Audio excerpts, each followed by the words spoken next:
जब नैना से नैना लड़ा लूंगी, बिना बोतल के नशा चढ़ा दूंगी।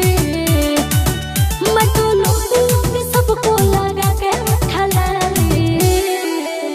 चोली के चीजा हिला तो बजे तो छोड़न ताली, नाच जैसे नाचे अमर पाली। कारी कारी के सिया में लाल खुपा वाली, नाच जैसे नाचे अमर पाली।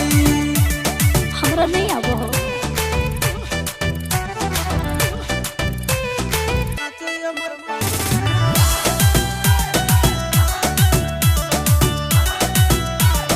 सुनो, चोली में दिल है, दिल में दिल्ली, दिल्ली शहर की ये रानी है। बिजली की तार जवानी है। आज पायल में नाच पहन के घूमरू। अच्छा, ऐसे छूने को मोर मोही दे दूंगी गाली। हटो। चोली के चीजा हिला तो बजे तो छोड़न ताली। क्या? नाच जैसे नाचे अमर पाली। नाना कारी कारी के सिया में लाल खोपा वाली, नाच जैसे नाचे अमर पाली। अरे नहीं रे।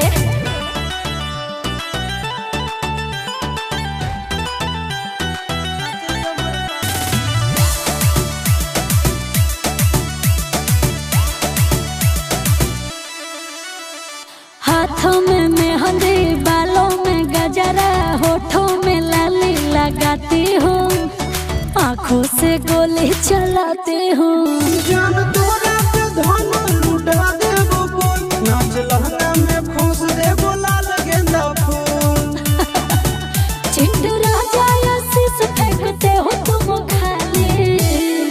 सब समझ। चोली के चीजा हिला तो बजे तो छोड़न ताली, नाच जैसे नाचे अमर पाली।